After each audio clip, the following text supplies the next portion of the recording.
सो एक नवद्वीप मंडल है और एक गौड़ मंडल है। गौड़ मंडल मतलब पूरा का पूरा वेस्ट बंगाल, वेस्ट और ईस्ट बंगाल, उसको गौड़ मंडल कहते हैं।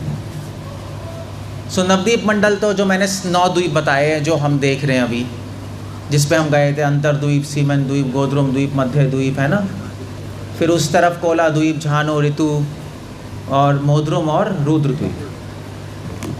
मगर ये यहाँ पर महाप्रभु की कई लीलाएं हुई हैं नवद्वीप मंडल में, और पूरे गौड़ मंडल में, पूरे बंगाल में महाप्रभु के डिवोटीज़ अलग अलग जगह उन्होंने जन्म लिया, अलग अलग जगह रहते थे, उनका श्री पाठ था। और जब चैतन्य महाप्रभु ने अपनी लीला नवद्वीप मंडल में शुरू की तो सारे डिवोटीज़ नवद्वीप में आ गए उनकी लीला में पार्टिसिपेट करने के लिए।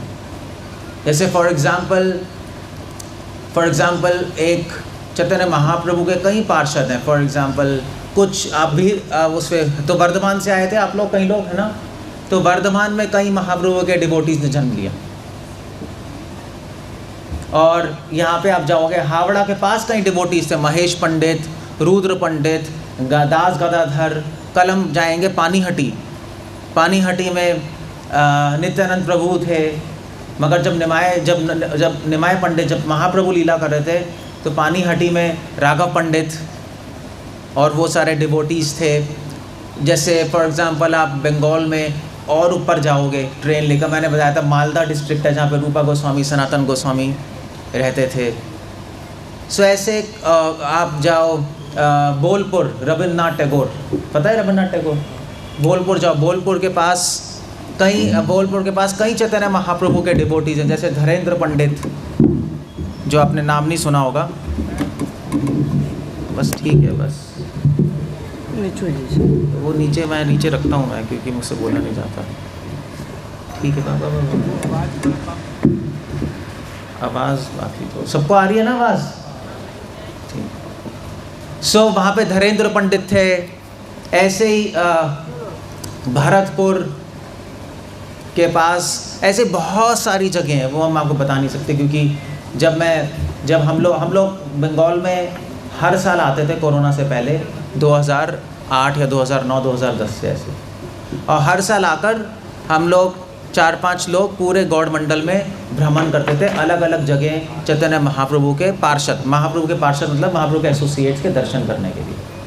तो जब चैतन्य महाप्रभु ने लीला शुरू की यहाँ पर नवद्वीप में, तो सारे डिवोटीज़ आ गए चैतन्य महाप्रभु का संग करने के लिए। मगर चैतन्य महाप्रभु के आने से पहले कुछ डिवोटीज़ उनके प्रकट होने से पहले ही आ गए थे। जैसे उदाहरण के लिए श्रीवास ठाकुर और अद्वैत आचार्य, ये पहले ही, हरिदास ठाकुर, माधवेंद्र पुरी, ये सब पहले ही चैतन्य महाप्रभु से पहले ही प्रकट हो चुके थे। नित्यानंद प्रभु चैतन्य महाप्रभु से तो कितने साल बड़े थे? How many years elder? I think 20 years. Yeah, I think around 20 years. तो चैतन्य महाप्रभु से पहले ही प्रकट हो गए वो, around, I don't know exactly, but so यहाँ पर ये जो जगह है शांतिपुर, पूरे गौड़ मंडल में, पूरे वेस्ट बंगाल में 5 जगह सबसे इम्पोर्टेंट मानी जाती है, सबसे इम्पोर्टेंट, और उनको बोलते हैं पंचधाम बोला जाता है। उसमें से शांतिपुर एक जगह। शांतिपुर की इतनी इम्पोर्टेंस है कि सारे धामों में से इस धाम को मेन माना जाता है। क्यों माना जाता है मैं बताऊंगा। क्योंकि ये वही जगह है जहाँ से संकीर्तन मूवमेंट शुरू हुआ है, चैतन्य महाप्रभु का भी और शिला प्रभुपाद का भी, दोनों का। इनफैक्ट ये जगह हमारे लिए डबल इम्पोर्टेंस है, एक्चुअली ट्रिपल इम्पोर्टेंस है, क्योंकि अद्वैताचार्य ने यहाँ पे संकीर्तन मूवमेंट शुरू किया। चैतन्य महाप्रभु ने सन्यास के बाद जो कीर्तन शुरू किया वो यहाँ पे किया, और शिला प्रभुपाद ने जो अपना कीर्तन शुरू किया और जो प्रेरणा ली वो यहाँ से ली थी। इनफैक्ट यहाँ के जो पुजारी बताते हैं कि जब शिला प्रभुपाद अमेरिका से वापस लौट के आए सारे अपने फॉरेनर डिसाइपल को लेकर, तो इस्कॉन से वो मैगज़ीन छपती है, बैक टू गॉड हेड, सुना है? Back to Godhead, back to God का हिंदी वर्जन है भगवत दर्शन। सो भगवत दर्शन पब्लिश होती थी, तो वो एक कॉपी बंगाल में इन पुजारी के पास चली गई, मेन पुजारी। तो उन्होंने देखा और उन्होंने पढ़ रहे थे, और उन्होंने पीछे देखा तो उस पर लिखा था अभय चरणारविंद, ऐसी भक्ति वेदांता स्वामी प्रभुपाद।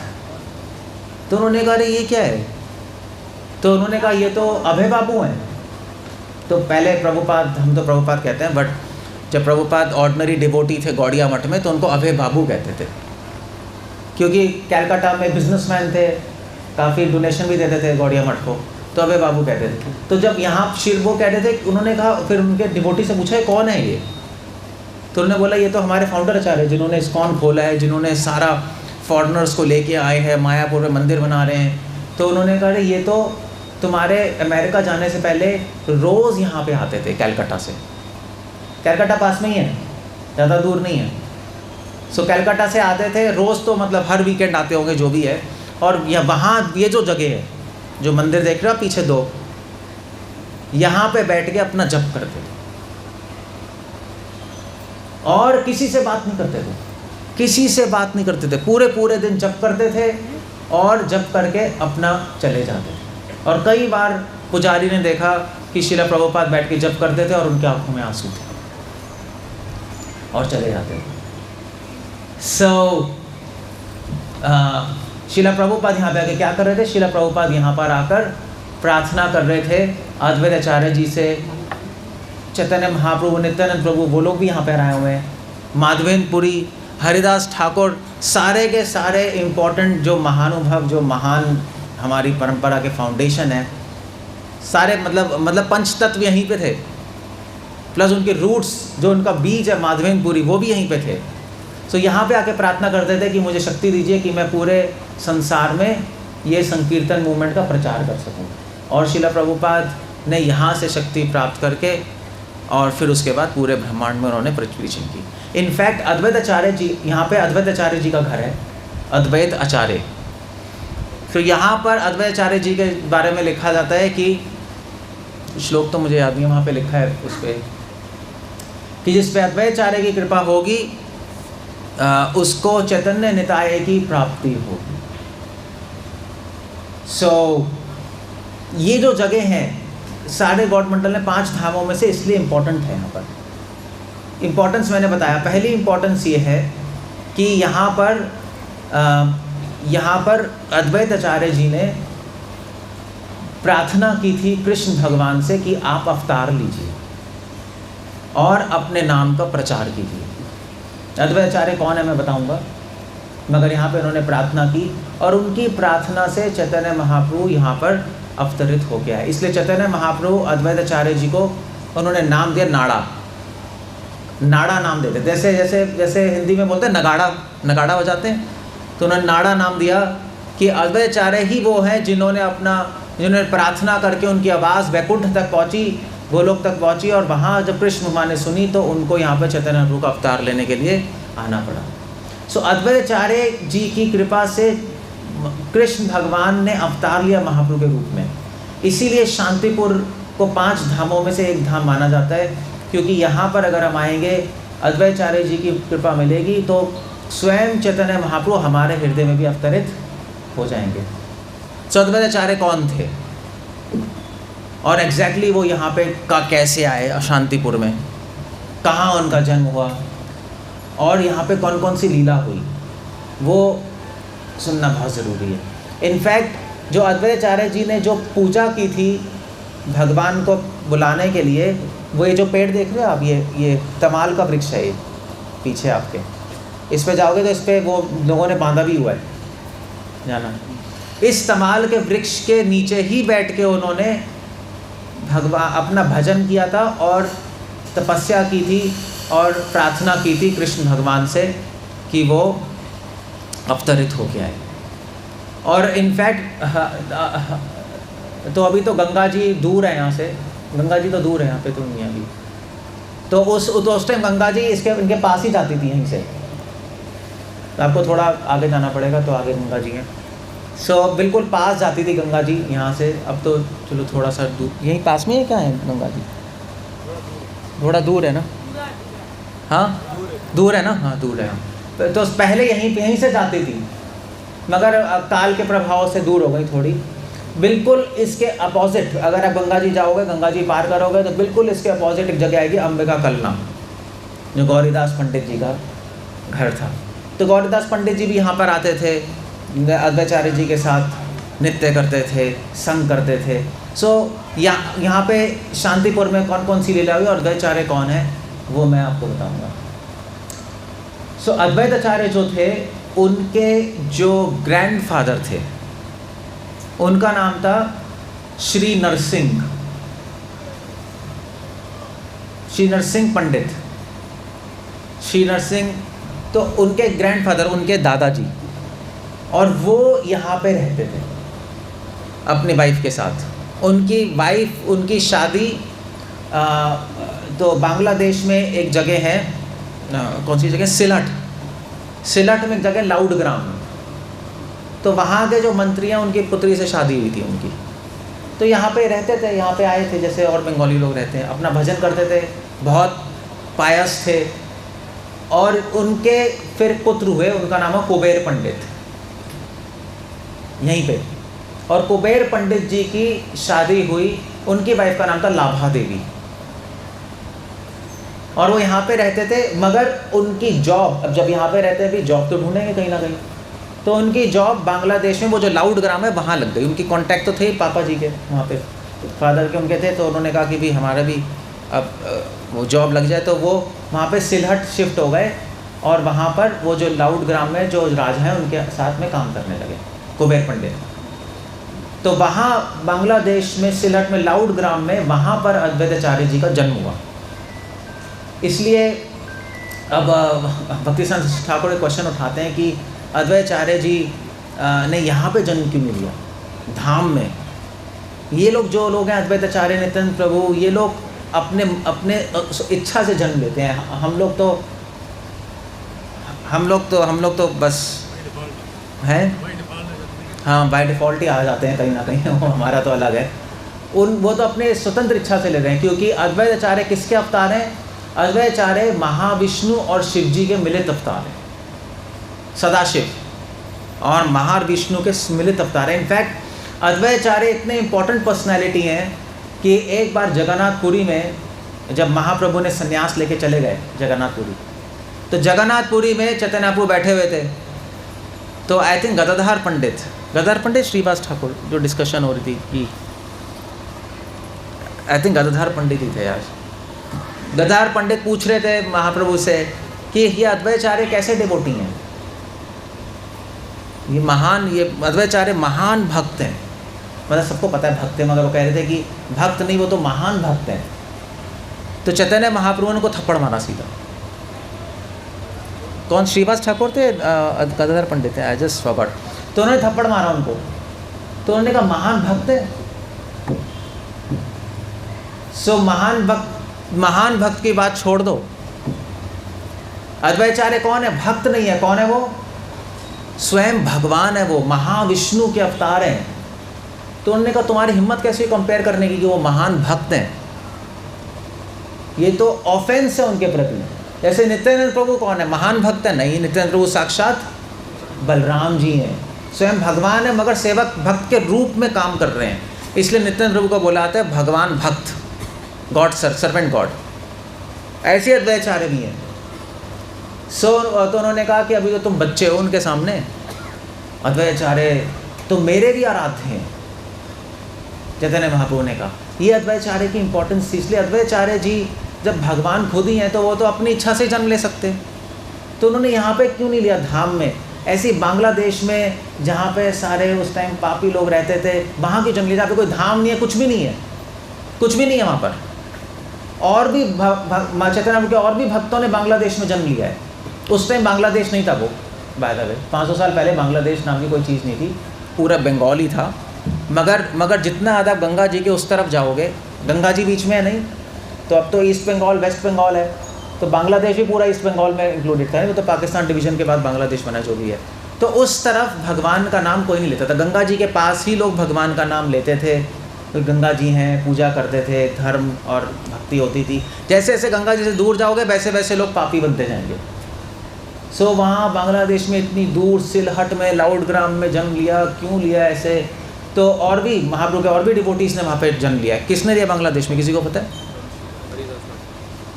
वेनापोल, हरिदास ठाकुर।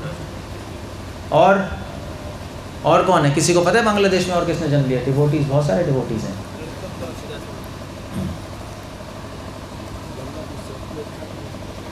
लोकनाथ गोस्वामी ने वहाँ पे लिया। लोकनाथ गोस्वामी कौन है? अच्छा, उन्होंने वहाँ पे लिया है क्या? Okay, Loknath Goswami.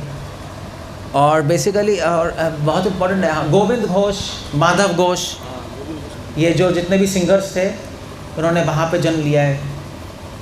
I think Narottam दास ठाकुर, खेतुरी गांव, बांग्लादेश में जन्म लिया उन्होंने। सो इतने सारे डिवोटीज वहाँ पे क्यों जन्म ले रहे हैं? भक्ति सरस्वती ठाकुर का आइडिया ये था कि उन्होंने वहाँ पे जन्म लिया क्योंकि जहाँ पे भगवान और उनके भक्त जन्म लेते हैं वो अपने आप ही धाम बन जाता है। तो उनको धाम में जन्म लेने की ज़रूरत नहीं है, वो तो धाम से दूर जन्म लेते हैं और उस भूमि को धाम बना देते हैं। हम लोगों को धाम में जन्म लेने की ज़रूरत है, मगर हम लोग पैदा हुए दिल्ली में, हम लोग तो धाम को नर्क बना देते हैं, वो नर्क को धाम बना देते हैं। उनका तो ऐसा है, उन्होंने वहाँ पे जन्म लिया। इसलिए आज भी लोग सिलट जाते हैं, लाउडग्राम जाते हैं उनके जन्म स्थान पर। सो वहाँ पे जन्म हुआ, और वहाँ पे जब जन्म हुआ उनका, एनीवे तो बहुत डिटेल में बता सकता हूँ, बट एनीवे तो वहाँ पे जन्म हुआ। तो वहाँ से वो फिर शिफ्ट, तो वहाँ पे वो 12 साल रहे लाउडग्राम में। छोटे बच्चे ही थे, उनके फादर मदर भी वहीं थे, काम वहीं करते थे, तो वहीं रहेंगे। बीच बीच में यहाँ पे आते रहते थे शांतिपुर में। मतलब ये समझ लो कि उनके 2 घर हो गए थे, एक शांतिपुर में यहाँ पर, और एक कहाँ हुआ, कहाँ हो गया, सुनाई नहीं दे रहा? लाउड बोलोगे तो सुनाई देगा, लाउडग्राम। हाँ, सो लाउडग्राम में दो घर थे, ऐसा होता है लोगों का, नहीं? सो बीच बीच में यहाँ पर आते थे। यहाँ पे क्यों आते थे? गंगा जी का सानिध्य प्राप्त करने यहाँ पे आते थे, अपना ब्रेक लेने के लिए, पूजा करने के लिए गंगा जी। और उस टाइम नवद्वीप में बहुत ज़्यादा ब्राह्मणिकल कल्चर था, पूजा, एजुकेशन, धर्म की शिक्षा, न्याय की शिक्षा सब नवद्वीप में थी। तो यहाँ पे आते थे, पूजा करते थे, रहते थे, अपना ब्रेक लेके चले जाते थे। 12 साल बाद फिर अद्वैत आचार्य जी, अब चक्कर ये है कि बच्चे की स्कूलिंग भी करानी है। स्कूल की बहुत टेंशन होती है पेरेंट्स को, होती है नहीं होती है? मेन टेंशन स्कूलिंग की होती है। तो वो ढूंढ रहे हैं अभी कहाँ स्कूलिंग कराएं बच्चे की। अब बचपन में पहले ज़माने में प्री केजी, नर्सरी और यूकेजी, पता नहीं आप लोगों को क्या चलता रहता है, क्या होता है उसके बाद? प्री केजी, जी के, पता नहीं क्या होता रहता है फर्स्ट से पहले, बहुत सारी चीज़ें होती हैं, इनको पता होगा, टीचर है। नर्सरी, LKG, UKG, फिर TKG, पता नहीं कुछ ना कुछ ऐड कर रहे होंगे। ऐसा कुछ नहीं था पहले बच्चे बचपन में खेलते थे, वो भी नंगे, कपड़े नहीं पहनते थे। पहले ट्रेडिशन ये था, छोटे बच्चों को कपड़े पहनाते नहीं थे, ट्रेडिशन ये था। अब तो चलो कपड़े पहनाते हैं, पहले कोई कपड़े नहीं पहनता था, बच्चे अपने मिट्टी में खेलते थे लोग। साउथ में शायद अभी भी ऐसे ही है, आनंद वासुदेव, छोटे बच्चे बिना कपड़े के रहते हैं। अब तो चलो कहता हूँ, मगर जब मैं था मणिपाल में आज से 25 साल पहले, तो वहाँ पे मैंने देखा है मणिपाल, उडुपी एरिया आसपास छोटे बच्चे नंगे रहते थे, और एक काला धागा पहना होता था। साउथ में काला धागा पहना देते हैं और खेलते थे, कोई प्रॉब्लम नहीं है। सो 12-10 साल तक अद्वैताचार्य जी अपना लाउडग्राम में रहे, होम स्कूलिंग करी होगी, जो भी किया होगा। अद्वैताचार्य खुद पंडित, तो उनके फादर खुद पंडित थे, कुबेर पंडित नाम था उनका। पढ़ाया बढ़ाया होगा बचपन में उन्होंने वहाँ पे बैठ के। फिर उन्होंने कहा अब थोड़ा हायर एजुकेशन देने के लिए कहीं जाना पड़ेगा। अब लाउडग्राम में तो एजुकेशन ही नहीं है, सारा एजुकेशनल सेंटर कहाँ था? नवद्वीप में, यहाँ पर गौड़ मंडल में। जैसे आजकल अगर आपको बच्चे को पढ़ाना है तो आपको बॉम्बे IIT भेजना पड़ेगा, या वो सेंटर्स है, नहीं ऐसे ये बहुत बड़ा सेंटर हो गया था, स्पेशली न्याय का। संस्कृत के एक ब्रांच है न्याय। अगर किसी को न्याय नहीं आता तो वो कोई शास्त्र नहीं समझ सकता। जैसे मान लीजिए अगर किसी को भाषा नहीं आती तो वो कैसे कोई कुछ चीज़ पढ़ेगा? कुछ चीज़ नहीं पढ़ सकता, ना हिस्ट्री ना केमिस्ट्री नहीं। उसी प्रकार न्याय होते हैं। न्याय संस्कृत की भाषा है। अब न्याय यहाँ पे पढ़ाते थे, बड़े बड़े न्याय के दिग्गज यहाँ बैठे हुए थे। गंगोपाध्याय नवन न्याय, सर्वम भट्टाचार्य यहाँ पर थे, जो कि स्वयं साक्षात शास्त्र की मूर्ति थे। नीलांबर चक्रवर्ती, जो कि चैतन्य महाप्रभु के आई थिंक कौन थे, नाना हो गए, सची माँ के फादर, वो यहाँ पे थे। बड़े एस्ट्रोलॉजर्स, ज्योतिष सब यहाँ थे। तो कुबेर पंडित ने अपने माइंड में सोचा कि हम यहाँ पे शिफ्ट हो जाते हैं, अब यहाँ पे हम अपना कुछ काम कर लेंगे। कुबेर पंडित ने सोचा चलो वहाँ जॉब छोड़ के यहाँ पे शिफ्ट हो जाएंगे, यहाँ पे अपना थोड़ा बहुत, पंडित तो थे, यहाँ पे मैं भी पढ़ा लूँगा, अर्न कर लूँगा और बच्चे की एजुकेशन हो जाएगी। तो यहाँ पे शिफ्ट हो गए 11-12 साल में अद्वैताचार्य जी को लेकर। जब शिफ्ट हुए तो अद्वैताचार्य जी का नाम अद्वैताचार्य नहीं था बचपन से। बचपन का उनका नाम क्या था, किसी को पता है क्या था? समबडी, किसी को नहीं पता? अजीब सी बात है। चलो ठीक है, कोई नहीं, बता दूं या होमवर्क? उनका नाम था कमलेश। अद्वैताचार्य बाद में पढ़ा, अद्वैताचार्य नाम नहीं था उनका। उनके मम्मी पापा ने नाम रखा था कमलेश। और ये नाम इसलिए इम्पोर्टेंट है क्योंकि आप जब एंटर करोगे, वो जो पहला मंदिर है वहाँ, जब मंदिर यहाँ से एंटर करोगे ना, यहाँ पे 2-3 चीज़ें ऐसी हैं जो जो स्वयं प्रकट हैं। ये टेंपल तो बाद में बने, टेंपल वेम्पल नहीं था पहले, ये सब बाद में बने। बीच में सब कुछ खो गया था, किसी को पता भी नहीं था अद्वैताचार्य जी का जन्म स्थान यहाँ, मतलब यहाँ पे रहते थे, सब कुछ ख़त्म हो गया था। तो यहाँ पे एक गोस्वामी थे, विजय कृष्ण गोस्वामी, वो एंटर करोगे वहाँ समाधि भी है उनकी, विजय कृष्ण गोस्वामी जी। वो एक बार घूम रहे थे तो उनके पास एक कुत्ता है, और कुत्ता ले गया एक जगह पे और खोदने लगा। तो उन्होंने खोदा तो वहाँ पे उनको चप्पल मिली और खड़ाऊ कमंडल, और उस पे लिखा था कमलेश। तो उनको लगा कि, उनको पता लग गया कि किसकी चप्पल, किसकी खड़ा हुआ है? अद्वैताचार्य जी की। तो वो अभी भी हैं। और ये जो तमाल वृक्ष है ये भी अभी भी है। बाकी ये सारे वृक्ष उसी टाइम से होंगे, तब से हैं। बाकी सारे टेम्पल्स बाद में कंस्ट्रक्शन हुई है। सो जो ओरिजिनल स्टफ़ है वो ये है। और तो वो जो जगह है, वे जो मंदिर है सामने, यहाँ पे चैतन्य महाप्रभु नित्यानंद प्रभु अद्वैताचार्य जी ने साथ में प्रसाद लिया। मैं बताऊँगा अभी डिटेल में, बट एनीवे अद्वैताचार्य की बात कर रहे हैं। तो उनका नाम क्या था? कमलेश। और उसका प्रूफ ये है कि जो कमंडल और चप्पल पे क्या लिखा था नाम, कमंडल पे स्पेशल कमलेश। सो उनका नाम कमलेश है। बाकी चैतन्य चरितमृता में भी उनका नाम दिया हुआ है कमलेश। उनका एक दूसरा नाम था अद्वैताचार्य जी का, एक तो कमलेश था। कमलेश का मतलब होता है जिनकी आंखें कमल रूपी हैं, जैसे कमलाकांत बोलते हैं, कमलेश बोलते हैं। ईश मतलब भगवान, कमल मतलब लोटस आइज। अद्वैताचार्य महाविष्णु के अवतार है जिनकी आंखें कमल रूपी हैं। That's the whole idea, Kamlesh. जब यहाँ पे शिफ्ट हुए 11-12 साल में, तो उन्होंने पढ़ाई शुरू की। पढ़ाई शुरू करते ही उन्होंने बहुत जल्दी सारे वेद पढ़ लिए। तो कितने वेद होते हैं? कितने होते हैं? पक्का 6 तो नहीं होते? एक्चुअली 5 वेद होते हैं, 4 नहीं होते। तो उन्होंने 5 वेद पढ़े और इसलिए उनका नाम पड़ा वेद पंचानन। ये भी चैतन्य चरितमृत में है। 5 वेद कौन से हैं? 4 तो ऋक् यजुर अथर्व। 5वां वेद क्या है? 5वां वेद क्या है? पुराणम पंचमम उच्यते, छांडिक उपनिषद में लिखा है। ऋक् यजुर अथर्वश्च पुराणम पंचमम उच्यते। पुराणों को 5वां वेद कहते हैं, क्योंकि पुराणम इति पूरकम, वेदों के मैसेज को पूर्ण करते हैं वो। पुराणों के बिना वेद नहीं समझ सकते। पुराणों के बिना वेद समझने की कोशिश करोगे तो निराकार पे पहुंच जाओगे, कृष्ण पे नहीं पहुंचोगे। सो इसलिए उनका नाम क्या पड़ा? एक और वेद पंचानन। उनके टीचर ने नाम दिया आपका नाम वेद पंचानन है, क्योंकि आपने 5 वेद पढ़ लिए। आपने 5 वेद उन्होंने कंठस्थ कर लिया, उन्होंने एक्सपर्ट बन गया उसके अंदर। तो उसके बाद 20 साल तक, 12 साल से 11-12 साल से 20 साल तक उन्होंने पढ़ाई की और सब कुछ पढ़ डाला। अब किसी गुरु के पास कुछ पढ़ाने के लिए था उनके पास, ख़त्म ही हो गया। तो उन्होंने कहा अब तुम टाइटल दे दिया वेद पंचानन, अब तुम जाओ। तो 20 साल की उम्र तक उन्होंने पढ़ाई की, मगर बीच में उनके फादर मदर की डेथ हो गई। उनके फादर का नाम क्या था? क्या था? पीछे बताओ, प्रसाद नहीं मिलेगा आपको बेकार में, क्या क्या कर रहे हो। कुबेर पंडित। और मदर का नाम लाभा देवी।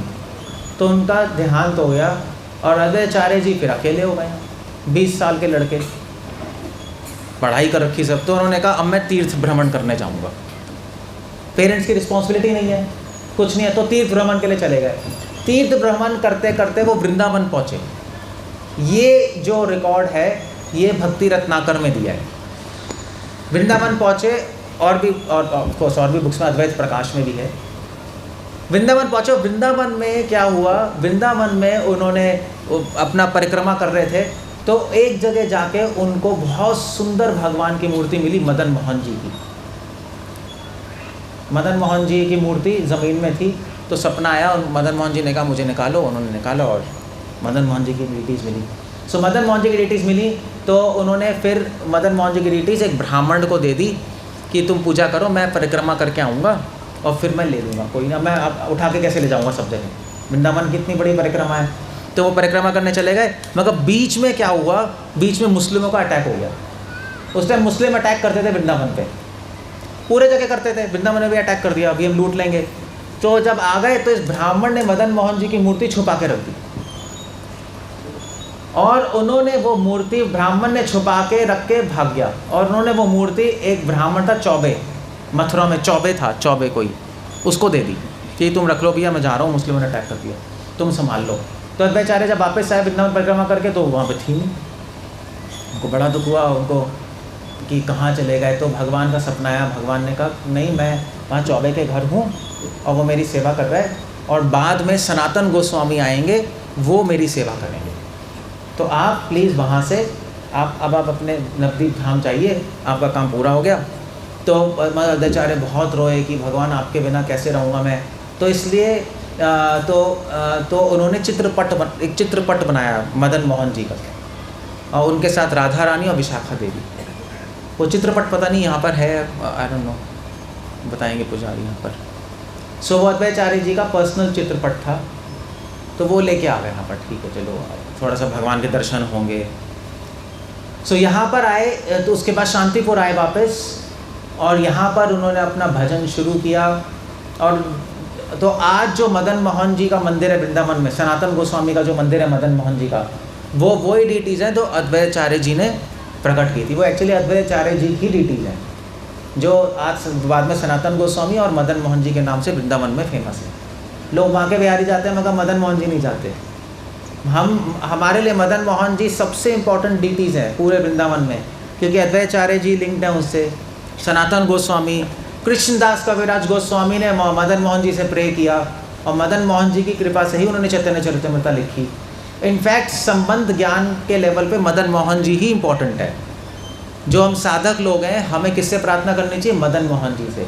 हम गोविंद जी से, गोपीनाथ जी से ज़्यादा प्रार्थना नहीं करते, क्योंकि वो अविधेय और प्रयोजन की डिटीज़ हैं, वो एक टेक्निकल चीज़ है। मदन मोहन जी हमारे लिए बहुत इम्पोर्टेंट है। यहाँ पे मदन मोहन जी की, यहाँ पे मंदिर में जाएंगे ना, अद्वैताचार्य जी की डिटीज़ है, आपने देखा है, देखना बाद में। अद्वैताचार्य जी हैं और साइड में राधा कृष्ण, मदन मोहन जी।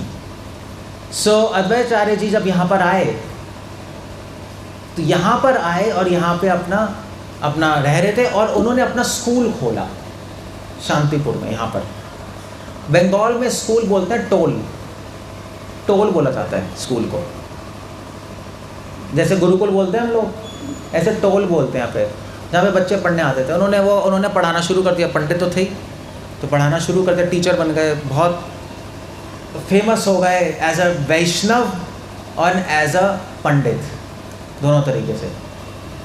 तो यहाँ पे स्कूल शुरू किया, और उसके बाद क्या हुआ, तो बहुत सारे बच्चे पढ़ने आते थे। उसके बाद यहाँ पर एक डिवोटी आए जिनका नाम था माधवेन पुरी। माधवेन पुरी जी कौन थे? माधवेन पुरी जी वृंदावन में थे, और वृंदावन में वो एक्चुअली गोपाल जी की पूजा करते थे। माधवेंद्र पुरी भगवान के डिवोटी थे, मध्वा संप्रदाय से, और वो पूरे भ्रमण करते करते वृंदावन पहुँचे। वृंदावन में वो बैठे हुए थे, तो भगवान ने उनके सपने में आ गया कि मैं गोवर्धन जी के पास ज़मीन में गड़ा हूँ, मुझे निकालो, मेरी पूजा करो। तो उन्होंने खोदा और वहाँ से गोपाल जी की मूर्ति निकली। वो गोपाल जी की मूर्ति उन्होंने गोवर्धन जी के ऊपर स्थापित की और पूजा शुरू कर दी। और फिर उसके बाद गोपाल जी का जब बहुत वृंदावन में बहुत गर्मी भी होती है नहीं, बहुत ज़्यादा, तो गर्मी में गोपाल जी ने कहा कि मुझे तो बहुत गर्मी लग रही, कुछ करो। तो माधवेंद्र पुरी जी ने, मैं क्या करूं, मेरे पास तो पैसे नहीं है, मैं तो बाबा जी हूं, मैं क्या करूं। तो उन्होंने कहा कोई नहीं, तुम यहाँ से जगन्नाथपुरी जाओ और जगन्नाथपुरी से तुम चंदन लेके आओ। अब उस टाइम माधवेंद्र पुरी जी की एज अराउंड 75-80 ईयर्स।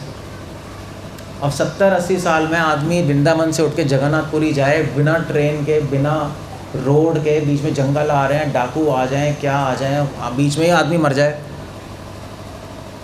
तो मगर माधवेंद्र पुरी जी, प्रभुपाद लिख रहे हैं पॉकेट में, बट माधवेंद्र पुरी जी ने भगवान की आज्ञा पालन की और इतनी मुश्किल सेवा को भी स्वीकार किया, क्योंकि चलो पहुँच तो जाएंगे, मगर चंदन लेके आ रहे होंगे तो बीच में बहुत डाकू तो मार के चंदन लूट लेंगे। चंदन बहुत महंगा होता है, पता है ना, ऑलमोस्ट गोल्ड के इक्वल था।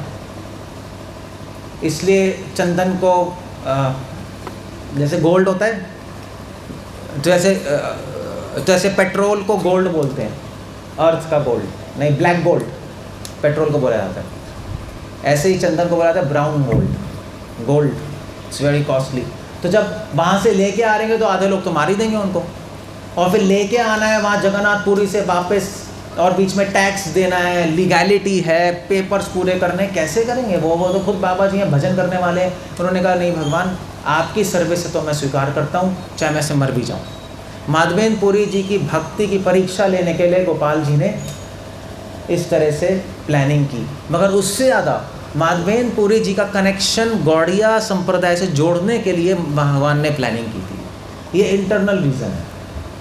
तो जब वृंदावन से माधवेंद्र पुरी जी जा रहे थे जगन्नाथपुरी, तो यहाँ पे रुके, यहीं से होके जाएंगे, रास्ता यही था, क्योंकि पहले ज़माने में लोग रोड से भी ट्रैवल करते थे और रिवर से भी ट्रैवल करते थे। रोड से कम करते थे क्योंकि डाकू लोग होते थे, शेर है, डाकू है, जंगली जानवर है, तो बोट पे चले जाते थे। तो आपको पता ही है, तो मथुरा से आप चलोगे और यहाँ पे आने के लिए तो कौन सी नदी में आना पड़ेगा, किसी को पता है कौन सी नदी में आना पड़ेगा?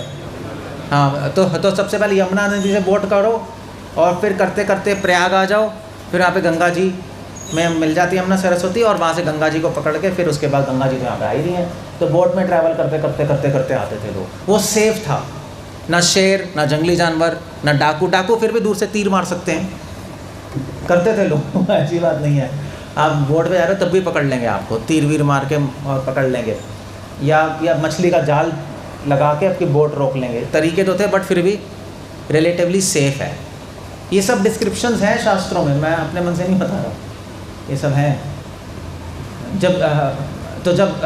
जब जहानबा देवी नित्यानंद प्रभु की वाइफ थी, वो भी हम जाएंगे कल, पानी आटी खड़दा पास में ही है। तो जानवा देवी के एक शिष्य थे तमलूक में, उनका नाम था परमेश्वरी दास ठाकुर। जानवा देवी ने अपने शिष्य परमेश्वरी दास ठाकुर से बोला कि तुम वृंदावन जाओ, यहीं पे थे, यहीं पे तमलूक, मतलब जो वर्धमान के पास ही है तमलूक। आप आए हो ना ट्रेन से, जहाँ पे उतरे हो वहाँ पे एक जगह तमलूक है, तो वहाँ पे परमेश्वरी दास ठाकुर उसके पास ही रहते थे। तो उनसे बोला कि तुम वृंदावन जाओ, वृंदावन में एक डीटीज़ है गोपीनाथ जी की, और गोपीनाथ जी के पास राधा रानी नहीं है, तो तुम यहाँ से राधा रानी लेकर वहाँ पे जाओ, वृंदावन में गोपीनाथ जी के पास राधा रानी तुम स्थापित करना। और वो राधा रानी कहाँ से आएंगी, परमेश्वरी दास ठाकुर ने पूछा। तो एक राजा था यहीं पर बंगाल में, उसको सपना आया, और सपने में देवी आई। देवी कौन? नहीं, दुर्गा देवी। बंगाल देवी मतलब दुर्गा देवी आई, और उन्होंने बोला देखो भाई, ऐसा है कि जो तुम्हारा मंदिर है ना दुर्गा देवी का, उस राजा का लोकल मंदिर था दुर्गा देवी का। उन्होंने कहा भैया ये दुर्गा मैं नहीं हूँ, ये जो तुम मेरी पूजा कर रहे हो मुझे समझ के, ये राधा रानी है। तो तुम ये मूर्ति हमारे किसी वैष्णव को दे दो और वो संभालेंगे। अब तुम छोड़ो, तुम तो वैसे भी मेरे पुजारी हो, मगर ये राधा रानी की मूर्ति है, तुम्हें पहचान ही नहीं पाए। अब मूर्ति में कैसे पहचानेंगे? नहीं, मूर्ति में तो देवी देवी हैं, अब राधा है दुर्गा है, वो कैसे पता लगेगा? नहीं पता लगेगा ना। तो उन्होंने कहा राधा की मूर्ति, तो उस राजा ने वो मूर्ति परमेश्वरी दास ठाकुर को दी। परमेश्वरी दास ठाकुर ने वो मूर्ति ली राधा रानी की, और झानवा देवी के ऑर्डर पे वो फिर वृंदावन गए। और कैसे गए? कैसे गए? जल्दी बताओ।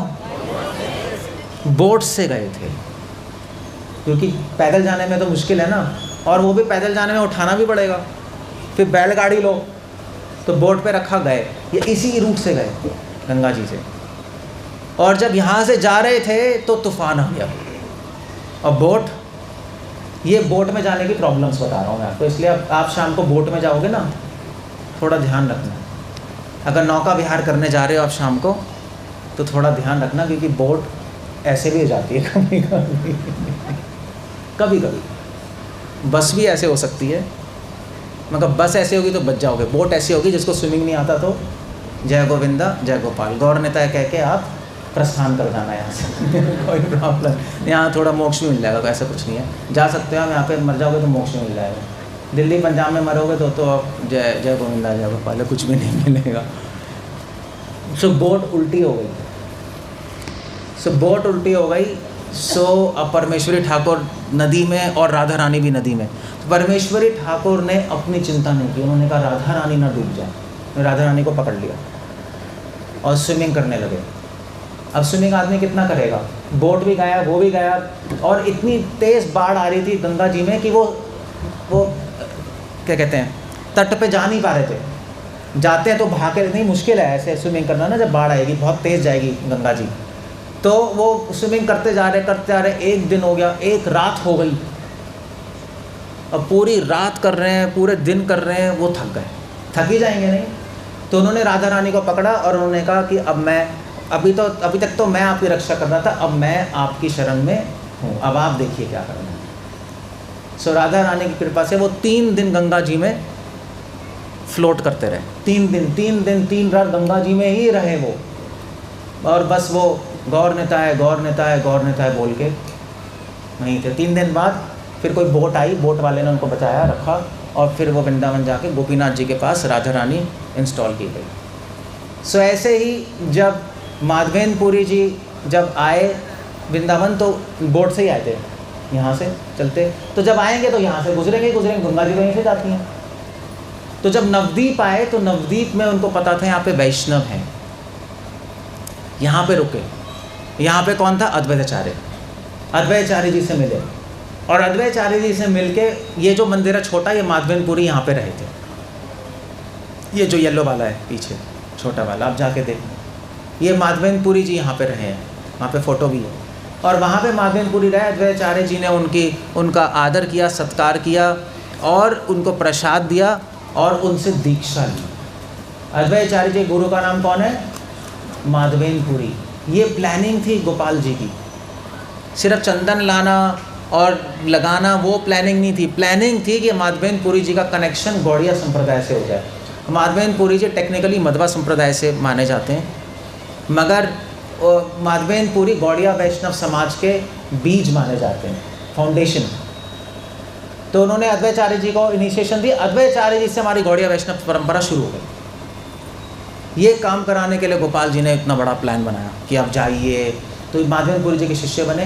अद्वैताचार्य जी यहाँ पर, ये तो यहाँ पे माधवेंद्रपुरी जी स्वयं आए हैं। एक्चुअली माँ चैतन्य आपको खुद कह रहे हैं कि वो कौन है? माधवेंद्रपुरी जय आचरण से ही धर्मसार।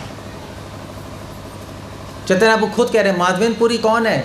आप धर्म को समझने के लिए शास्त्र पढ़ सकते हो, मगर कितने शास्त्र पढ़ोगे, क्या समझ आएगा? पहले बुद्धि कम है। सो धर्म को समझना है तो शास्त्र पढ़ने की जरूरत नहीं है। माधवेंद्रपुरी के चरित्र को देखो, उनकी शिक्षाओं को पढ़ो, धर्म आपको अपने आप समझ आ जाएगा। ये माधवेंद्रपुरी जी। सो माधवेंद्रपुरी जी, बारिश हो रही है। सो माधवेंद्रपुरी जी ने, अद्वैताचार्य जी गुरु माधवेंद्रपुरी, उनसे दीक्षा ली। दीक्षा लेके उन्होंने यहाँ पे अपना भजन शुरू किया अद्वैताचार्य जी। और उन्होंने जब अपना भजन शुरू किया अद्वैताचार्य जी ने, तो यहाँ पर रह के उन्होंने भजन किया, और यहाँ पर भजन करते करते करते करते फिर एकाचक्र गांव में नित्यानंद प्रभु प्रकट हुए। और जब नित्यानंद प्रकट हुए प्रभु जी, वहाँ प्रभु जी क्या कह रहा हूँ, हरे कृष्ण, नित्यानंद प्रभु प्रकट हुए तो अद्वैताचार्य जी वहाँ पे गए। तो नित्यानंद प्रभु कहाँ प्रकट हुए? एकाचक्र गांव में। यहाँ पे अद्वैताचार्य जी, अद्वैताचार्य जी ने उनके सबसे पहले डिसाइपल थे हरिदास ठाकुर, जिनका मंदिर यहाँ पर है, इसके उस तरफ जाना। हरिदास ठाकुर ने के गुरु अद्वैताचार्य जी, उन्होंने उनसे दीक्षा ली, और अद्वैताचार्य जी हरिदास ठाकुर यहाँ पे रह के मिलते थे, कीर्तन करते थे, पूजा करते थे। और एक दिन बहुत तेज़ कीर्तन हुआ यहाँ पर, और बहुत खुश हुए अद्वैताचार्य हरिदास ठाकुर, बहुत नाचे, पूरी रात नाचे, फेस्टिवल हुआ। लोगों ने कहा ये क्या कर रहे हो, इतने खुश क्यों? तो उन्होंने कहा कि नित्यानंद प्रभु बलराम जी अवतरित हो चुके हैं इस धराधाम पर, एकाचक्र गांव में। अब उनको पता ही लग जाएगा, खुद भगवान ही है वो, महाविष्णु। तो वो यहाँ से एकाचक्र गांव में गए। एकाचक्र गांव पता है कहाँ है? बंगाल में एक बहुत फेमस जगह है, तो उसका नाम है तारापुर। तारापुर पता है? हाँ, तारापुर पीठ, यहाँ देवी है बंगाल में सबसे फेमस, तारापुर पीठ।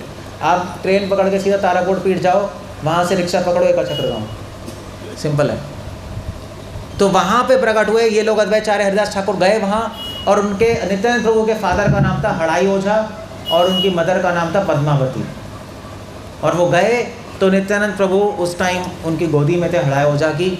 और अद्वैताचार्य जी ने कहा कि बहुत सुंदर पुत्र है, इसका नाम आप रखो नित्यानंद, क्योंकि सबको ये हमेशा आनंद देगा, ये नाम रखा। तो नित्यानंद प्रभु का नामकरण भी अद्वैताचार्य जी ने किया। इनफैक्ट चैतन्य महाप्रभु का नामकरण निमाय, वो अद्वैताचार्य जी की वाइफ ने किया। अद्वैताचार्य जी की फिर शादी हो गई, उनकी वाइफ का नाम क्या था? सीता देवी। एक्चुअली उनकी दो वाइफ थी, सीता देवी और श्री देवी। तो जब ऑफकोर्स के फादर मदर तो थे नहीं, तो शादी कैसे होगी? तो उस टाइम क्या होता था, उस टाइम लोकल एस्ट्रोलॉजर्स होते थे। लोकल ना, जैसे वो नहीं होते, क्या कहते हैं, बिछोले नहीं होते जो शादी कराते हैं, पता है ना आपको? पता नहीं आजकल होता है नहीं होता है, बट बिछोले होते थे कि वहाँ का मतलब जैसा कि प्रॉपर्टी डीलर नहीं होते, ऐसे इसके भी प्रॉपर्टी वाइफ डीलर्स होते हैं, कुछ वाइफ हस्बैंड डीलर है। हाँ, मैरिज ब्यूरो वाले, हाँ मैरिज ब्यूरो। सो यहाँ उस टाइम भी मैरिज ब्यूरो वाले थे यहाँ पे। बुद्धिमंत खान एक मैरिज ब्यूरो वाले थे, जिन्होंने महाप्रभु और विष्णुप्रिया की शादी कराई थी। सो उन्होंने स्पॉन्सर भी किया था, फाइनेंस भी किया था। तो यहाँ अद्वैताचार्य जी के पास एक रिश्ता आया, वो आया था धीरेन्द्र बहादुर से, नवदीप बंगाल में। अगर आप ट्रेन पकड़ के जाओगे यहाँ कृष्णानगर से, अब ट्रेन तो नहीं मिलेगी, बस पकड़ के आना पड़ेगा। बस पकड़ के जाओगे एक जगह नारायणपुर, उसके पास एक जगह धीरेन्द्र बहादुर, और वहाँ पर ये दो कन्याएं रहती थी, श्रीदेवी और सीता देवी, और उनसे उनका विवाह हुआ। इसलिए अद्वैताचार्य जो क्या बोला जाता है, सीतानाथ बोला जाता है अद्वैताचार्य, क्योंकि दो बहनें थी, बड़ी सीता देवी थी, छोटी श्रीदेवी, तो उनको सीतानाथ ही बोला जाता है। अद्वैताचार्य जी का तीसरा नाम क्या हुआ? सीतानाथ। पहला नाम क्या था? कमलेश। दूसरा नाम कमलाक्ष। एक्चुअली कमलाक्ष था, sorry I just got it wrong, Kamalaksha, Kamlesh नहीं था, तभी मैं आँखें की बात कर रहा था, या कमलाक्ष था, कमलेश नहीं था। कुछ लोग कमलेश बोलते होंगे चढ़ाने के लिए, पता नहीं शायद, आई डोंट नो, कमलाक्ष था वैसे तो। और दूसरा नाम क्या था? वेद पंचानन। तीसरा नाम क्या पड़ा? सीतानाथ। ये सारे नाम चैतन्य चरितमृत में सीतानाथ उनका नाम पड़ा। तो सीतानाथ और श्रीदेवी, सीता देवी वो भी कोई ऑर्डिनरी बच्ची नहीं थी। अद्वैताचार्य महाविष्णु, सीता देवी महालक्ष्मी। और जब तो जब उनकी शादी होने वाली थी अद्वैताचार्य जी के यहाँ पर, तो शादी के लिए जो जो जो जो जो जो लड़की वाले तो आते ही हैं घर, लड़के वाले के पास आते नहीं, पहले तो लड़का वाला जाता है देखने के लिए, फादर मदर तो है नहीं यहाँ पर, तो वही आ गए वहाँ से अपने घर से लड़कियों को लेके यहाँ पर आ गए। तो उन्होंने अद्वैताचार्य से कहा ठीक है कि हम आपके घर रह लेते हैं और फिर अगले दिन चले जाएंगे। तो उस टाइम क्या हुआ, यहाँ जो मतलब ये तो शांतिपुर में बैठे हैं, गंगा जी के उस पार थोड़ी आगे जाके कोला द्वीप, मैंने बताया था कोला द्वीप है जहाँ पे आप स्टेशन से उतरे हो, तो वहाँ पे वो लगा हुआ था मेला। तो इनके पापा जी जो है श्रीदेवी और सीता देवी के फादर उनको मेले में घुमाने ले गए, बोट पे बैठ के, पार करके नहीं। तो मेले में चले गए और मेले में गए तो रात हो गई, बारिश हो गई बहुत तेज़, तो वहाँ पे अटक गए और ये सीता देवी श्रीदेवी खो गई मेले में। उस टाइम एज ज़्यादा नहीं थी इनकी, 16-17 साल होगी, ऐसी होगी, यंग, बिल्कुल टीनेजर। तो वहाँ पे खो गई और फिर जब खो गई तो ये बड़े परेशान, रात हो गई, ढूंढ रहे हैं। और फिर जब ढूंढते ढूंढते कहीं मिली नहीं तो वो फिर बोट पकड़ के यहाँ पे आ गए। उन्होंने देखा यहाँ पे सीता देवी श्रीदेवी पहले ही बैठी हुई है। तो उन्होंने बोला तुम लोग कैसे आ गई, बोट तो थी नहीं, तूफान में कोई बोट चलाने वाला नहीं था, जब तूफान थमा तब बोट पकड़ के आए वहाँ से। तो उन्होंने कहा तुम आए कैसे हो? तो उन्होंने कहा कुछ नहीं पापा जी, पिताजी, हम लोग गंगा जी पर चल के आ गए। दैट्स सो वो चल के ही आ गई और अद्वैताचार्य जी ने उनको रिसीव किया। और वो महाविष्णु है और सीता देवी उनकी नित्य कंसोर्ट, नित्य उनकी वाइफ कौन है? महालक्ष्मी। सो ये कोई ऑर्डनरी शादी नहीं थी, ऑर्डनरी स्त्रियाँ नहीं है कि 2 शादी हो गई अद्वैताचार्य, ये इनका इटर्नल रिलेशनशिप है। इसलिए अद्वैताचार्य को सीता नाथ भी बोला जाता है। सो यहाँ पर फिर ये मैरिड होके अपना रह रहे थे और फिर उसके बाद नित्यानंद प्रभु ये आ गए और उसके बाद अद्वैताचार्य जी ने सोचा अब समय आ गया है कृष्ण भगवान का अवतार लेने का, चैतन्य महाप्रभु के रूप में। तो उन्होंने इसी तमाल के वृक्ष के नीचे बैठ के हरिदास ठाकुर को बुलाया, हरिदास ठाकुर को बुलाया और हरिदास ठाकुर और अद्वैताचार्य जी ने यहाँ पे बैठ के तपस्या की गंगा जी किनारे। और तुलसी वृक्ष, तुलसी के दल लिए उन्होंने एक सिस्टम, अद्वैताचार्य जी गीता पढ़ रहे थे, उन्होंने कहा भगवान को बुलाना कैसे है? हरिदास ठाकुर से पूछा कैसे बुलाना है, क्या करना है? तो उन्होंने गीता पढ़ा तो उन्होंने कहा भगवान खुश होंगे तो आएंगे। और गीता पढ़ते पढ़ते उनको इसका सॉल्यूशन मिला कैसे बुलाना है। गीता में श्लोक आता है पत्रम पुष्पम फलम तोयम यो में भक्तया प्रयच्छति तदम भक्ति प्रीतम अश्नामी प्रयतात्मना। जो मुझे पुष्प, फल, पत्ता और पानी अर्पण करता है मैं उससे खुश होता हूँ और उसकी भक्ति स्वीकार करता हूँ। तो उन्होंने कहा बहुत अच्छा है। पत्ता का मतलब यहाँ पे तुलसी लीफ, जल का मतलब गंगा जल, पुष्प का मतलब तुलसी मंजरी, पत्रम पुष्पम। फल क्या है? फल अर्पण नहीं किया उन्होंने, फल अर्पण किया नहीं, ना ऑरेंज रखे ना चीकू रखा, कुछ नहीं था। उन्होंने प्लेट लगाई, उसमें 8 तुलसी लीव्स रखी, 8 के साइड में दो तुलसी मंजरियाँ रखी। तो 8 तुलसी लीव्स 16 मंजरी, तो 8 अष्ट सखी होता है ना, और उनकी मंजरियाँ। उन्होंने इस तरह से प्लेट अरेंज की। कृष्ण भगवान को अष्ट सखी के रूप में हम पूजा करेंगे।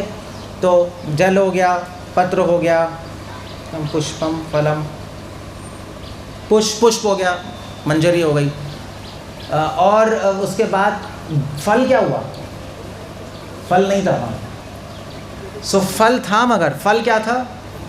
शास्त्रों में लिखा है फल क्या होता है? भक्त लोग अपनी भक्ति अर्पण करते हैं भगवान को। उस प्लेट में उन्होंने तुलसी लगाई, मंजरी लगाई, गंगा जल रखा और अपनी भक्ति रूपी फल को उस प्लेट पे रखा और भगवान को अर्पण किया। पत्रम पुष्पम फलम तोयम, कंप्लीट हो गया। और यहाँ पे उन्होंने पूजा की, तपस्या की और उसके फल स्वरूप चैतन्य महाप्रभु निमाय पंडित के रूप में प्रकट हुए। जहाँ प्रकट हुए हैं योगपीठ, अभी हम जाएंगे वहाँ, अभी नेक्स्ट हम वहीं जाएंगे, योगपीठ। उसको योगपीठ कहते हैं जहाँ पे चैतन्य महाप्रभु का जन्म हुआ है उनका। और उनके जब वो वहाँ पे जन्म हुआ तो उनका नाम रखना था, तो अद्वैताचार्य और उनकी वाइफ सीता देवी गई वहाँ योगपीठ अंतरद्वीप में, और वहाँ जाके उन्होंने छोटे बच्चे को देखा और उनका सची माँ को, जो उनकी मदर है, उनको बोला इसका नाम क्या रखना है? निमाय, क्योंकि नीम के वृक्ष के नीचे पैदा हुए थे, इसलिए उनका नाम क्या रखा? निमाय। सो अद्वैताचार्य जी ने नित्यानंद प्रभु और चैतन्य महाप्रभु का नामकरण उन्होंने किया, तो वैष्णव संस्कार हुआ उनका। तो कर्मकांडी पंडितों के द्वारा बुला बुलू के नाम वाम नहीं रखा गया। सो फिर यहाँ पे उन्होंने अपना पूजा करते रहे। निमाय पंडित बड़े हो गए, निमाय पंडित बड़े हुए, बड़े होने के बाद जब वो निमाय पंडित यहाँ पे उनके निमाय पंडित के बड़े भाई थे विश्वरूप, और चैतन्य महाप्रभु छोटे भाई थे। सची माँ उनकी मदर थी, मैं बताऊंगा वहाँ पर। बड़े भाई विश्वरूप, छोटे भाई निमाय, तो वो दोनों यहाँ पे पढ़ने आते थे अद्वैताचार्य जी के पास। उन्होंने स्कूल तो खोला ही हुआ था नहीं, यहाँ पे पढ़ने आते थे। उनके बड़े भाई ने संन्यास ले लिया, निमाय पंडित बड़े हुए, चैतन्य महाप्रभु बने। चैतन्य महाप्रभु बन के उन्होंने कीर्तन मूवमेंट शुरू किया। कीर्तन मूवमेंट शुरू किया जब उन्होंने, तो वहाँ नवदीप में किया। अद्वैताचार्य यहाँ पे थे, यहाँ पर थे। तब जब महाप्रभु ने कीर्तन शुरू किया तो उन्होंने कहा अद्वैताचार्य जी को बुलाओ, कहाँ है वो? तो अद्वैताचार्य जी कहाँ थे वो? तो उन्होंने, तो यहाँ पे न्यूज़ आई, चैतन्य महाप्रभु तो आपको बुला रहे हैं, उन्होंने कीर्तन कर रहे हैं, वो आपको बुला रहे हैं। अद्वैताचार्य जी ने गए नवदीप, और वहाँ जाकर वो चंद्रशेखर आचार्य या आपके नंदन आचार्य उनके घर में रुक गए नहीं महाप्रभु के पास। तो लोगों ने कहा हमने अद्वैताचार्य जी को बोल दिया, वो पहुँच गए। उन्होंने कहा पहुँचे ही नहीं वो। तो लोगों ने, महाप्रभु ने कहा कहाँ गायब हो गए? मैंने उनको बुलाया, मैंने कीर्तन का कितना अरेंजमेंट किया है, उनके बिना कीर्तन नहीं हो सकता। पता है 1 घंटा हो गया, मगर अब पता नहीं बोलूँ नहीं बोलूँ, ख़त्म कर दूँ? देखो अब मैं क्या करूँ, बताओ बस। टाइम क्या है? ठीक है।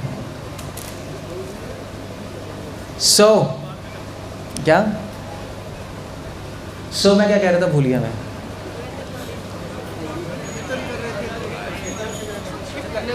हाँ, वो छिप गए नंदन आचार्य जी के यहाँ। तो अब इन्फॉर्मेशन पहुंची, वो आ रहे हैं, बीच में गायब। तो गायब है, तो अब क्या करें? तो अब महाप्रभु ने बोला कि बुला के लेके आओ, ढूंढ के आओ। कोई मिल ही नहीं रहे थे। तो अद्वैताचार्य जी ने एक डिवोटी को बोला, तो महाप्रभु ने कहा कि, तो मिले नहीं। महाप्रभु ने कहा देखो वो नंदन आचार्य जी घर में है, वहाँ से बुला के लेके आओ। तो वहाँ गए, तो वहाँ मिल गए उनको उस वक्त, और बुला के लेके आए। तो डिवोटी से पूछा आप ऐसे क्यों कर रहे हैं, आप सीधा गए क्यों नहीं वहाँ? तो उन्होंने कहा क्योंकि मैं चाहता था कि, मैं ये दिखाना चाहता था कि चैतन्य महाप्रभु अंतर्यामी है। किसी को नहीं पता लगा, महाप्रभु को बैठे बैठे पता लग गया कि वो कहाँ है। तो मैं प्रूफ करना चाहता था वो अंतर्यामी है, वो स्वयं भगवान है। तो जब गए वहाँ पर चैतन्य महाप्रभु कीर्तन पार्टी में, तो वो जब डोर के अंदर आए, वहाँ हम आपको वो जगह ले जाएंगे श्रीवास ठाकुर का। जब डोर के अंदर आए, उन्होंने डोर खोला, प्रणाम किया। उन्होंने सीता देवी और अद्वैताचार्य दोनों ने प्रणाम किया। प्रणाम किया तो नीचे से ज़मीन गायब हो गई और पूरा घर गायब, और वो हवा में, आसमान में लटके हुए थे, तारों, चांद और तारों के बीच में, सूरज के बीच में। और चैतन्य महाप्रभु ने अपना विराट रूप के दर्शन उनको कराए, क्योंकि अद्वैताचार्य जी भगवान चैतन्य महाप्रभु का ऐश्वर्य देखना चाहते थे, प्रूव करना चाहते थे वो भगवान है। उन्होंने विराट रूप के दर्शन दिए। अद्वैताचार्य बहुत खुश हुए, वहाँ पे कीर्तन हुआ, और वो चैतन्य महाप्रभु की कीर्तन पार्टी में इंक्लूड हो गए। और फिर उसके बाद चैतन्य महाप्रभु ने, अद्वैताचार्य जी ने यहाँ पे घर था, उन्होंने वहाँ पे महाप्रभु जहाँ कीर्तन करते थे वहाँ पे उन्होंने अपना घर बना लिया छोटा सा। हम दिखाएंगे, वहाँ पे भी एक छोटा घर बना लिया उन्होंने कि भाई यहाँ से वहाँ पे जाएंगे बार बार। और चैतन्य महाप्रभु जनरली कीर्तन रात को करते थे, पूरी रात कीर्तन होता था। अब रात को कैसे जाएंगे, तो रात को घर बना लिया, हम वहीं पे रह लेंगे, श्रीवास ठाकुर के घर के पास, वहाँ पे हम रह लेंगे और वहाँ पूरी रात कीर्तन करेंगे। सुबह आ जाएंगे, सुबह यहाँ पे पढ़ा लेंगे स्कूल में, फिर रात को चले जाएंगे। सोना बंद। महाप्रभु के कोई डिवोटी सोते नहीं थे, क्योंकि सोने में समय नष्ट होता है। महाप्रभु ने कहा सुबह काम करो, शाम को नाम लो, रात को पूरी रात नाम लो। तो पूरी रात कीर्तन चलता था वहाँ, ऐसे चलता रहा। चैतन्य महाप्रभु ने फिर कहा मैं संन्यास लेने वाला हूँ। तो सब बहुत दुखी थे। चैतन्य महाप्रभु ने फिर फाइनली संन्यास ले लिया। यहाँ से कटवा गए नवदीप से, वहाँ संन्यास लिया। संन्यास लेके फिर 3 दिन घूमते रहे बंगाल में, भगवान कृष्ण की भक्ति में। उन्होंने कहा कि मैं वृंदावन जाऊँगा, कृष्ण की प्राप्ति करूँगा। कहाँ मोर प्राणनाथ, कहाँ गेलो, कहाँ चले गए मेरे प्राणनाथ, कहाँ पाऊँ, कहाँ जाऊँ, क्या करूँ, कहाँ जाऊँ, कृष्ण को कैसे पाऊँ। इसी भाव में वो बंगाल में 3 दिन घूमते रहे भूखे। और फिर नित्यानंद प्रभु किसी तरह उनको वापस लेके आए। अब वापस लेके आए तो वापस घर तो ला नहीं सकते, संन्यास हो गया, संन्यास हो गया, नहीं घर तो ला नहीं सकते, तो कहाँ ले जाएं? तो उन्होंने बेस्ट सॉल्यूशन सोचा, इनको महाप्रभु को संन्यास के बाद अद्वैताचार्य जी के यहाँ ले आते, यहाँ पे ले आते, यहाँ पे तो कोई प्रॉब्लम नहीं है। संन्यास के बाद माँ से आप मिल नहीं सकते, माँ से फिर भी मिल सकते हो, वाइफ से नहीं मिल सकते, क्योंकि चैतन्य महाप्रभु की वाइफ विष्णुप्रिया थी। संन्यास के बाद वाइफ से मिलेंगे तो बहुत बड़ी प्रॉब्लम, लोग निंदा करेंगे, नहीं, सो घर नहीं जा सकते थे, इसलिए वो वहाँ से सीधा नवदीप धाम को छोड़कर शांतिपुर आ गए। शांतिपुर में अद्वैताचार्य जी के हैं, नित्यानंद प्रभु, महाप्रभु, अद्वैताचार्य जी। सची माँ को भी पता लगा कि गौरंग नाम था, वो यहाँ पर आ गए हैं, तो वो भागे भागे वहाँ से आई। विष्णुप्रिया नहीं आई। कुछ लोग कहते हैं, किताबों में लिखा है विष्णुप्रिया ने भी दर्शन किए, मगर हम लोग नहीं मानते, क्योंकि सन्यासी कभी भी स्त्री का दर्शन, स्पेशली अपनी वाइफ का दर्शन तो कभी नहीं करेगा। कुछ लोग हैं ऐसे, किताबों में लिखा है, हम लोग नहीं मानते। विष्णुप्रिया नहीं आई, विष्णुप्रिया वहीं रह गई। और विष्णुप्रिया जब वहाँ पे थी, महाप्रभु संन्यास लेके आए, सची माँ जब वहाँ से आ रही थी, तो ये पूरा का पूरा सीन जो है, इसके बारे में बहुत ज़्यादा सॉन्ग्स लिखे हैं वैष्णव पद्यावली में हमारे आचार्यों ने, कि सची माँ को कैसा लग रहा होगा।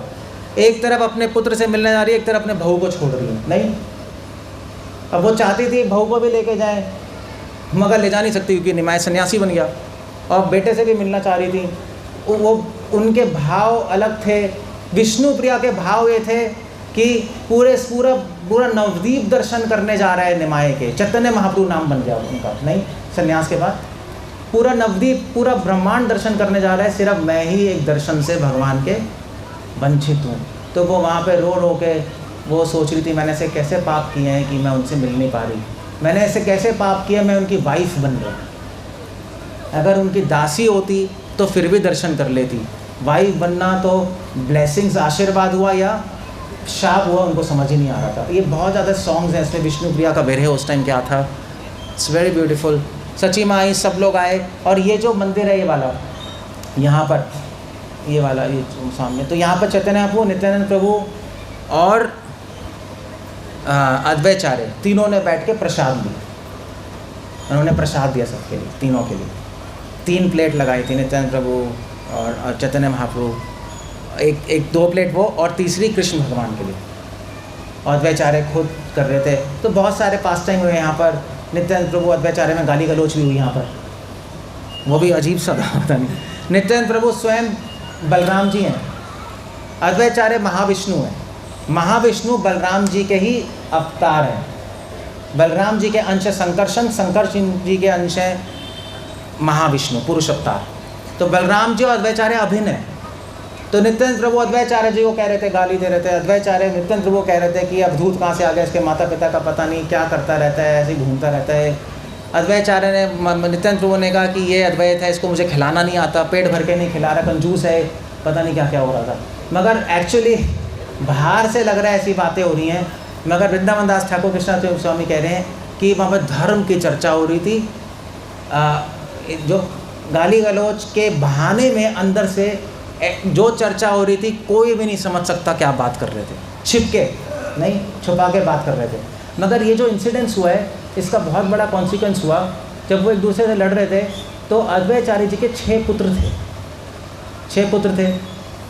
सबसे बड़ा पुत्र का कौन था, नाम क्या था? अच्युतानंद, फिर कृष्ण, फिर बलराम, कृष्ण मिश्र, बलराम मिश्र, और अद्वैताचार्य जी की कास्ट नाम था मिश्रा, कमलाकांत मिश्र। और फिर उसके बाद 2 पुत्र और थे। तो जब उन देख रहे थे फाइट, तो क्या हुआ, तो लोगों का फेथ हट गया। उन्होंने कहा नित्यानंद वो अच्छे नहीं है, हमारे फादर के अगेंस्ट ऐसा बोल दिया, लड़ाई कर रहे हैं। नहीं, अद्वैताचार्य जी अपने फादर के अगेंस्ट, वो भक्त नहीं थे, तो वो भक्त की दृष्टि से नहीं देख रहे थे। उनको कब पूरे जीवन समझ नहीं आया कि अद्वैताचार्य विष्णु के अवतार हैं, भगवान है। उनको लग रहा था हमारे पिता हैं। नित्यानंद प्रभु उनको लग रहा था पागल है। इसलिए अगर हमारी दृष्टि भक्ति की नहीं है तो हम कुछ भी नहीं देख पाएंगे। अगर आपके अंदर भक्ति नहीं, आप यहाँ पर आओगे, आप कहोगे कहाँ आ गए, घूम के चले गए, कुछ भी समझ नहीं आएगा। भक्ति की आँखों से भगवान, उनके भक्त और उनके धाम के दर्शन होते हैं। साधारण आँखों से जिसमें काम, क्रोध, लोभ, द्वेष है, उससे कुछ भी दिखाई नहीं देता, माया ढकी रहती है। सो अद्वैताचार्य के 3 पुत्र भक्त बने, 3 पुत्र नास्तिक बन गए। उन्होंने देखा ये क्या हो रहा है, लड़ रहे हैं, पता नहीं भक्ति कर रहे हैं, लड़ रहे हैं, सब क्या चल रहा है, उनका फेथ ही हट गया। सब आप देख रहे हो, भगवान के बेटे भी जब नास्तिक बन सकते हैं तो हमारे बेटे क्या होंगे कुछ पता नहीं। तो लोग अपने बच्चों को भक्त बनाना चाहते हैं, कुछ नहीं कह सकते आप कोशिश कर सकते हो, भक्त बने ना बने वो भगवान के हाथ में है। वो तो कृष्ण के पुत्र ही नरकासुर भी भक्त नहीं बन पाए, वो असुर ही बन गया। So like that. सो इसलिए चैतन्य महाप्रभु यहाँ पर आए, उन्होंने फीस्टिंग की। ये वो जगह है जहाँ पे तीनों ने प्रसाद लिया बैठ के। हरिदास ठाकुर भी थे वहाँ उस टाइम, रूप सनातन भी थे, सब सारे के सारे यहाँ पर लोग थे। ये वो भूमि है जहाँ पे सारे पार्षद साथ में आए हैं। और महाप्रभु ने संन्यास के बाद अपना कीर्तन यज्ञ यहाँ शुरू किया। इसलिए ये 5 धामों में से सबसे एक इम्पॉर्टेंट धाम माना जाता है। अगर आप पूरे नवद्वीप मंडल की परिक्रमा कर लो, शांतिपुर नहीं आए तो आपकी परिक्रमा पूरी नहीं हुई। इसलिए मैं आपको लेके आया यहाँ पर। सो उसके बाद महाप्रभु संन्यास लेके जगन्नाथपुरी चले गए। अद्वैताचार्य जी अब रोज़ हर साल जाते थे पुरी महाप्रभु के दर्शन करने के लिए, और वहाँ पर जाकर दर्शन करते थे। और फिर जब चैतन्य महाप्रभु का विराम, लीला विराम करने का समय आया, तो अद्वैताचार्य जी ने एक लेटर लिखा महाप्रभु को। और उस लेटर उन्होंने अपने सर्वेंट ईशान के द्वारा भेजा। और उस लेटर में लिखा था बंगाली में, तुम ही एक बाउल, आमी एक बाउल। तुम एक पागल हो, मैं एक पागल हूँ, है ना। सब एक बाउल, सब पागल हो चुके हैं, ना रही चावल। और जो खजाना, जो हमारा किचन है, उसमें कोई चावल बचा नहीं, सब चावल बिक गए। चैतन्य महाप्रभु ने पढ़ा और हंस दिए और उसको फाड़ के फेंक दिया। तो डिवोटी जो लेके आया था जो लेटर, उसने पढ़ लिया था और उसने वो लिख लिया, और वो श्लोक आज चैतन्य चरितामृत में है। तो बाकी जब महाप्रभु हंसे लेटर पढ़ के, स्वरूप दामोदर ये समझ गए कुछ चक्कर है, और हंसे। और अगले दिन से चैतन्य महाप्रभु किसी सबसे मिलना बंद कर दिया और अपने भजन में लग गए, गंभीरा में। दिन रात रोते रहे विरह में कृष्ण के। सबको समझ आ गया भैया कि अद्वैताचार्य जी ने महाप्रभु को बोला अब आपके प्रस्थान करने का समय आ गया। अद्वैताचार्य जी ने ही बुलाया था भगवान कृष्ण को, अद्वैताचार्य जी ने भगवान कृष्ण को जाने का संदेश दिया। संदेश डायरेक्ट नहीं भाषा में था। उन्होंने कहा कि आप एक पागल हैं, आप प्रेम में पागल हैं, मैं एक प्रेम में पागल हूँ। आपने प्रचार करके सबको पागल बना दिया। अब हमारी किचन में कोई चावल नहीं रहा। चावल मतलब अब हरि नाम सब खत्म हो गया है, सबने हरि नाम ले लिया, आपका काम हो गया, अब आप प्लीज़ जाइए। सो उसके बाद चैतन्य महाप्रभु फिर अंतर्धान हो गए। चैतन्य महाप्रभु जगन्नाथ मंदिर गए, ऐसा कहते हैं कुछ लोग। जगन्नाथ मंदिर गए, जगन्नाथ मंदिर में जगन्नाथ जी के दर्शन कर रहे थे, उनमें अंतर्धान हो गए। कुछ लोग कहते हैं टोटा गोपीनाथ एक डिटीज़ है जगन्नाथपुरी में, उसमें अंतर्धान हो गए। यहाँ पे इन्फॉर्मेशन पहुँची अद्वैताचार्य जी को कि चैतन्य महाप्रभु चले गए। तो अद्वैताचार्य जी ने कहा वो चले गए तो मेरे भी जाने का टाइम आ गया। नहीं, जब मेरे स्वामी चले गए तो मैं क्या करूँगा यहाँ पर। अगर अद्वैताचार्य रहते महाप्रभु के बाद तो अद्वैताचार्य जी फेमस हो जाते। नहीं, यहाँ देखो चैतन्य महाप्रभु के बाद कौन है, अद्वैताचार्य। चैतन्य वैष्णव कभी भी अपने आप को फेमस नहीं करना चाहता। नहीं, उन्होंने कहा महाप्रभु चले गए, मैं भी पीछे पीछे से चला जाऊँगा। तो यहाँ पे फिर अद्वैताचार्य जी ने कीर्तन अरेंज किया बहुत बड़ा, इस यहाँ पे कोर्ट यार्ड में। और कीर्तन में उन्होंने सबको बुलाया। उन्होंने गौरीदास पंडित को बुलाया, अंबिका कलना से सामने ही रहते हैं। उन्होंने वक्रेश्वर पंडित को बुलाया जो डांसर थे, जो कि मामगाछी की साइड रहते थे। उन्होंने यहाँ खड़दा से वीरचंद्र प्रभु को बुलाया। उनके स्वयं पुत्र श्री अच्युतानंद जी थे यहाँ पर। सारे नरेंद्र सरकार ठाकुर श्रीखंड में उस टाइम थे, उनको भी बुलाया। सब मेन लोगों को बुलाया और यहाँ पे बहुत ज़बरदस्त कीर्तन हुआ। और कीर्तन होते होते फिर अद्वैताचार्य जी कीर्तन होते होते इतना ज़्यादा आनंद आया, और अद्वैताचार्य जी कीर्तन होते होते मंदिर में प्रवेश करे। मंदिर में गए, मंदिर का दरवाज़ा बंद किया, दरवाज़ा खोला तो गायब। इसलिए अद्वैताचार्य जी की समाधि नहीं है, क्योंकि वो अंतर्धान हो गए। ऐसे महाप्रभु अंतर्धान हुए, वो भी अंतर्धान हो गए। भगवान है, उनकी कोई मृत्यु थोड़ी ना होती है, उनको कोई प्राकट्य थोड़ा ना होता है। इस तरह अद्वैताचार्य जी की लीला उन्होंने विराम की। और अद्वैताचार्य जी का, इसलिए अद्वैताचार्य जी का नाम अद्वैत आचार्य पड़ा। ये कौन सा नाम हो गया? पांचवा। कमलेश, कमलाकांत, सॉरी कमलाक्ष, और फिर वेद पंचानन, सीतानाथ, और अभी अद्वैत आचार्य चौथा नाम। अद्वैत आचार्य इसलिए नाम पड़ा क्योंकि अद्वैत आचार्य, क्योंकि वो और कृष्ण अभिन्न है। वो विष्णु है, वो कृष्ण है, विष्णु और कृष्ण अभिन्न है, इसलिए वो द्वैत नहीं है, दो नहीं है, अद्वैत है, वो एक ही है।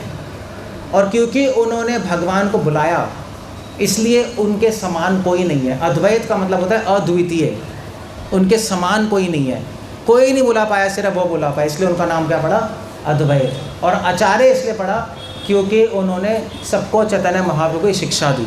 इसलिए बंगाल में लोग हरे कृष्णा भी बोलते हैं, मगर हरे कृष्णा से ज़्यादा लोग बोलते हैं भज गौरंगो लहा गौरंगो कहो गौरंगेरा नाम रे। नित्यानंद प्रभु जब आए, अद्वैताचार्य जब महाप्रभु चले गए, तो उन्होंने कहा भी हरे कृष्णा जपो, मगर उन्होंने कहा हरे कृष्णा से अच्छा गौरंग महाप्रभु का नाम लेंगे तो ज़्यादा कल्याण है। इसलिए क्योंकि वो चैतन्य महाप्रभु की शिक्षा बांट रहे थे, उनका नाम बांट रहे थे, इसलिए उनका नाम क्या पड़ा? आचार्य। तो ये चौथा नाम उनका अद्वैत आचार्य पड़ा, जो कि यहाँ पे वास करते हैं। सो हम उनसे आशीर्वाद ले सकते हैं। नहीं, आप प्रार्थना क्या करोगे? हम मेरे लिए करोगे? नहीं, अपने लिए नहीं। आप मेरे लिए आशीर्वाद मांगना, मैं आपके लिए मांगूंगा, वो ज़्यादा बेटर है। अपने लिए मत मांगना, अपने लिए मांगोगे सब स्वार्थ है। सो हमारा आपका बहुत सौभाग्य, अब यहाँ पर आए हो, और यहाँ पर मैंने बताया कितने सारे डिवोटीज़ आए। यहाँ की भूमि, यहाँ पे वैसे पैर नहीं रखना चाहिए था, यहाँ पे सर रख के आना चाहिए था, बट सर से चल नहीं सकते तो हम पैर से आए। बट भावना ये होनी चाहिए कि यहाँ पे हर कण कण पवित्र है। यहाँ की हम भूमि अपने सर पे लगाएं, दर्शन करें, और फिर उसके बाद हम लोग अब योगपीठ चलेंगे। हरे कृष्णा। श्री अद्वैत आचार्य की जय, श्री शांतिपुर धाम की जय। हरे कृष्णा। श्रील प्रभुपाद की जय।